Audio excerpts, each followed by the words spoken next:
era la Ledeón. Esta Ledeón nos explicaba que el flujo era otra vez directamente proporcional a la diferencia de presión, inversamente proporcional a la resistencia. Muy bien, esto era lo primero que teníamos que tener siempre en nuestra cabeza, que la sangre fluye en función a un gradiente de presión de menos, de donde hay más a donde hay menos, y que lo que se pone a su movimiento es la resistencia, que es lo que vemos con la ley de Poiseuille. Bien, ¿qué nos explica? Que esta resistencia básicamente está determinada por dos grandes cosas, que es directamente proporcional e inversamente proporcional. Directamente proporcional a la viscosidad e inversamente proporcional al radio. Nos enfocamos principalmente en el radio hace un rato, pero no podemos dejar de lado la viscosidad. La viscosidad va a ser un factor que va a aumentar la resistencia de forma directa, o sea, más viscosidad, más resistencia, menos viscosidad, menos resistencia, porque la sencilla razón es la siguiente. Ustedes ya saben que la sangre es un tejido, en realidad tejido conectivo, que está compuesto por plasma y elementos formes, ¿verdad? El plasma aproximadamente qué porcentaje del volumen sanguíneo ocupa y los elementos formes qué porcentaje. O sea, en otras palabras, el hematocrito, ¿qué porcentaje es el hematocrito de la sangre? 42, 38. Muy bien, más o menos por ahí va, ¿verdad? O sea, varía en función al sexo. Vamos a tomar un valor central para hacer el cálculo más rápido y más sencillo. Vamos a asumir 45%, no es exactamente 45%, pero si asumimos 45% de elementos formes, que sería el hematocrito, lo que nos quedaría de diferencia sería el plasma, o sea, el otro 55%. Ok. Si es que ahora tenemos en proporción menos líquido que elementos formes, entonces lo que va a pasar es lo siguiente. Cuando el eritrocito quiera pasar por el vaso sanguíneo, va a generar más fricción, porque acá está el vaso sanguíneo, ¿sí? Y recuerden que las mismas paredes están ofreciendo una cierta resistencia.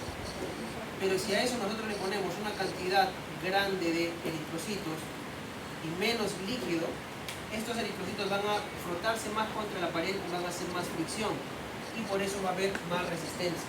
¿Bien? Entonces, ¿por qué comento esto? Porque sería esperable tener más resistencia, por ejemplo, en una persona que tiene menos plasma y más hematocrito. Por ejemplo, una persona que podría tener más hematocrito sería, ¿algún ejemplo? Policitemia, por ejemplo, ¿no? Ahora, también una persona que vive en la altitud, eso ya no es policitemia, es un exceso de eritrocitos, nada más, ¿bien? También tendría un aumento en la viscosidad. ¿Qué pasaría, entonces, pregunta, con la resistencia de una persona que tiene anemia, cualquiera sea la causa? Muy bien, disminuiría porque habría menos viscosidad, ¿verdad? Porque la sangre está más diluida. ¿Se entiende esa idea? Ok. Sin embargo, en el día a día lo que más nos va a interesar, sobre todo dijimos que es el radio, ¿bien? Porque se relaciona numéricamente de forma mucho más grande, ¿sí? Y este radio va a estar vinculado ya en la parte fisiológica y también en la parte clínica a los fenómenos de vasodilatación y los fenómenos de vasoconstricción. Bien, y para eso necesitamos estudiar el fenómeno de lo que sucede dentro de un grupo de vasos especiales, que son las arteriolas. Bien, lo que hacen esta regulación entonces van a ser las arteriolas. Entonces, si nosotros tomamos a las arteriolas y las cortamos transversalmente, vamos a encontrar que acá está el huequito de la luz, tienen varias capas, bien. Obviamente, como es lógico esperar, una primera capa que serían de células epiteliales, que es el endotelio, bien. Pero después de eso va a tener, sobre todo, aparte de sus láminas adicionales, va a tener una capa importante de esto, de músculo liso, bien. Músculo liso, bien. Y este músculo liso, cuanto se contraiga, y ese es el punto importante, lo que va a hacer es reducir la luz, bien. Entonces, a ese fenómeno le llamamos vasoconstricción. Cuando el músculo liso se relaje, genera más bien vasodilatación. Ahora, la dinámica de la contracción del músculo liso, Esta idea la estudiaron en Morfo 2. Bien, y lo sé porque en veranito me volvieron a llamar para Morfo 2, hace poco me lo enseñaba, y me di con la sorpresa que ya les están enseñando cómo se contrae y se relaja el músculo liso. Así que ustedes ya conocen mucho más de lo que yo pensaba. En los ciclos anteriores enseñaba este tema. Ya saben también sobre la dinámica de la cadena ligera de miosina, que la quinasa, que la fosfatasa, si no lo recuerdan, ya lo saben. Bien, lo que tenemos que hacer sobre eso es insertar algunos otros elementos. Bien, ¿qué va a pasar? Que este músculo liso en su membrana celular va a tener receptores, y esos receptores son los que van a interactuar con algunas moléculas. Bien, entonces, aunque hoy propiamente no es el tema, vamos a recordarlo muy rápidamente, muy breve. Bien, entonces acá va a estar la célula del músculo liso de una arteriola. Bien, y en este músculo liso vamos a tener un receptor de membrana, por ejemplo, este que estaba por acá. Un receptor de membrana que está acoplado a una proteína G. Bien, está con sus 3 unidades de la proteína G. Y vamos a decir que este receptor es el receptor de la angiotensina 2. Es el receptor, por ejemplo, AT1. Entonces, a este receptor se va a unir su ligando natural, que es la angiotensina 2.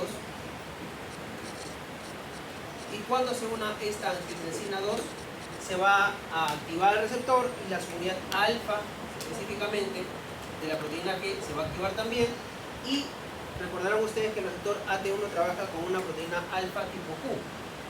Entonces, como es alfa tipo Q, para no hacerlo muy largo, porque ya lo han visto en Morfo 2, los segundos mensajeros, ¿cuáles son? Inositol trifosfato y acilglicérol, perfecto. El famoso DAG. Acá hay varios pasos intermedios, lo estoy saltando. El IP3. Pero ahí viene la cuestión. Como este es un músculo liso, dentro del músculo liso va a haber también un reservorio de calcio. Está por acá. Es el retículo sarcoplasmático, ¿verdad? Y justamente este IP3 va a estimular a este retículo sarcoplasmático para que libere calcio en el intracelular. Y ese es el calcio que genera la contracción, bueno, está relacionada con la contracción. ¿Bien? Ok. Por otro lado, por acá también vamos a tener otros receptores, ¿bien? Que más bien podrían generar un efecto de dilatación. Por ejemplo, vamos a poner por aquí un receptor distinto, ¿bien? Este receptor más bien va a ser un receptor acoplado a proteína G, pero con su unidad vamos a poner alfa S. ¿Bien? Y este de acá, por ejemplo, va a ser un receptor que le vamos a llamar receptor adrenérgico.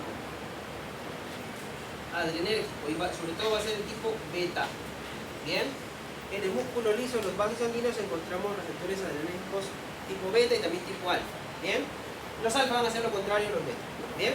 El tipo beta, como trabaja con su unidad GS, cuando se una, por ejemplo, aquí, adrenalina o noradrenalina, por este receptor, lo que produciría sería la formación de AMP cíclico. Pero cuando se forma el AMP cíclico, hay varias cosas que suceden. Una de ellas es que se bloquea la salida del calcio. Entonces habría no contracción, sino relajación. Pero más bien al contrario, ahora si yo tengo un receptor, por ejemplo, como este otro acá, que voy a poner en color negrito, ¿bien? Y este está acoplado a proteína G, pero esta va a ser una alfa inhibitoria. Entonces esta más bien me va a bloquear el AMP cíclico, por lo tanto me va a generar contracción. Y este también sería un receptor adrenérgico. Mira, tienes dos tipos de receptores adrenérgicos, solamente que este es un receptor adrenérgico de tipo alfa. Bien, sobre todo el alfa 1. Bien, entonces acá se va a unir también adrenalina, noradrenalina o cualquier símil. Entonces, ¿cuál es el que predomina? ¿El efecto del alfa 1 o del beta? Eso depende del órgano en cuestión, ¿sí? Algunos órganos tienen más de beta, otros y otros más de alfa. Entonces te pregunto, para que ya vayas vinculando, en el ejemplo que nosotros teníamos del caso de esta persona que tenía pérdida de volumen, en secuencia, primero tenía pérdida de volumen. Como secuencia de esa pérdida de volumen, el gasto cardíaco ya no va a ser el mismo. Entonces tengo que repartir la cantidad de sangre que me queda entre los órganos, y para eso teníamos que hacer resistencia en algunos vasos. Y eso significaba hacer vasoconstricción. ¿Con quién trabajaría predominantemente? ¿Con los receptores beta o con los receptores alfa para generar vasoconstricción? Alfa. Y con los alfa efectivamente es que yo voy a generar esa vasoconstricción, mayor resistencia, menos flujo al riñón y esa sangre derivarla hacia el cerebro. Pregunta, en el cerebro, ¿qué clase de receptor tendría que haber más entre beta y alfa para que haya vasodilatación y pueda llegar más sangre? Eso van a ver en fármacos ustedes. Bien, que la distribución de estos receptores no es igual para todos los órganos, es predominante. Y en función de